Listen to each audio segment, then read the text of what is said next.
to your left, you can see me flying around. Well, Hello! My name is Arthur, and welcome to Guns R Us. Today we're going to be talking about the mysterious Kedr, the gun that every rat must have. So, getting straight into it, we have three different types of Kedrs to choose from. There's the PP9, the PP91, and the PP9101, all of which are almost the same. The biggest difference between them all is that the PP9101 has a silencer, and then the PP9 has a 1,000 round per minute fire rate versus the 900 round per minute of the 91 series. So today we're going to buy all three of these and see which one's best, which one's got the most bang for your buck. To test these weapons out, I am going to be using the same ammunition to make each test as fair as possible.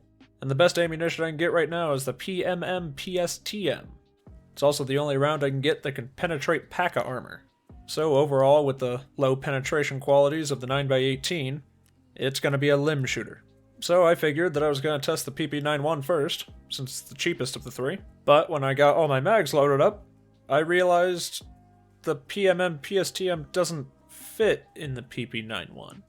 I'm not entirely sure what's going on, but I did a little bit of messing around, and I guess the PP9 is the only gun of the three that can take the PMM PSTM. This kind of threw a wrench in my plans, and I'm royally confused as to why the PMM round can't be used in all the Kedrs. But whatever, I'm going to have to move past that, so I decided to do all the tests with PM BZHT, since that round fits into all three of the guns. So now that we got this ammo problem figured out, I entered my first raid with the PP91. Generally, the gun's not bad. I mean, obviously, you're not going to kill anyone aiming for center of mass, so you have to aim for limbs. And it didn't do too bad of a job. Time to kill was pretty low, recoil's pretty low. Overall, I'm impressed so far. Now, unfortunately, during my first test, I did die, and I think the culprit to my death was aiming for center of mass, so, oh well, lesson learned. So for the next round, I took in not only a PP91, but I also took in the PP9, that way I could directly see the differences between the two weapons. Now I will say, even though the stats say the recoil is the same and the ergo is the same, the PP9 seems to have a little bit lower of recoil. Or at least that's what I found while testing. But the higher fire rate in the PP9 wasn't really noticeable. But the lower recoil is definitely worthwhile. Other than that, they're about the same. I do think I'd prefer the PP9 over the PP91 so far, though. So my third test, I decided to do the PP9 and the PP9101, which is the one with the silencer. Now, during the testing, I did notice that the one with the silencer, the recoil is significantly lower. But it kind of seems like the time to kill for the PP9 is a little bit lower than the PP91. Which makes sense because of the higher fire rate. I will say one thing about these guns is you need to take in a lot of ammo. For most of these tests, I've been taking in 300 rounds, and 300 rounds almost isn't enough.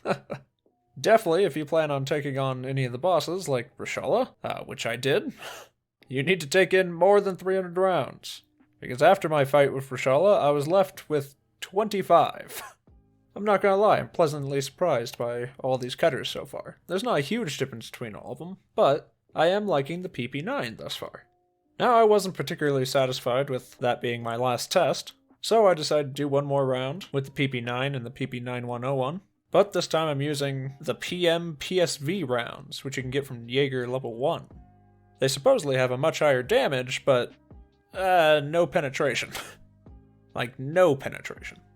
Now, going throughout the raid, going back and forth between the silenced Kedr and the unsilenced Kedr, the recoil on the silenced Kedr is extremely impressive. But I think with this round, the unsilenced Kedr is better.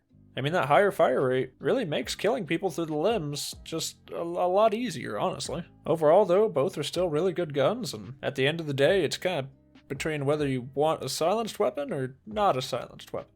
I'd go with the PP9 just because it's about 13,000 rubles cheaper. So, my final thoughts on these three guns. Honestly, I don't think the ammo makes a difference. I used good ammo, I used bad ammo, both of which were about the same. Honestly, the bad ammo may have killed a little bit faster than the good ammo. For the PP91, I'm going to give it a 7 out of 10. For the PP9101, I'm going to give it a 7.5 out of 10. I think it's a little bit better. Time to kill is about the same, but the recoil is much lower. And finally, the PP9. I'm going to give it an 8 out of 10. It's a solid submachine gun, honestly. Kind of feels like the poor man's Vector. Generally, with all these weapons, you can't use them mid-range or further. they're definitely all best used indoors or, right on top of somebody. And the biggest downside to using these weapons is the round has no penetration whatsoever. You literally won't be able to kill someone that's wearing P.E.K.K.A. So if you're thinking about using the Kedr, you better train your aim to shoot for the knees.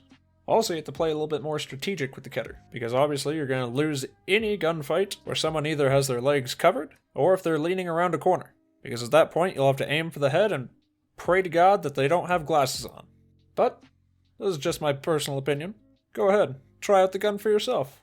I'd definitely say, after all this testing, it's probably one of my favorite early game weapons. I don't think you'll catch me using it past level 15, but overall, it's a good solid gun.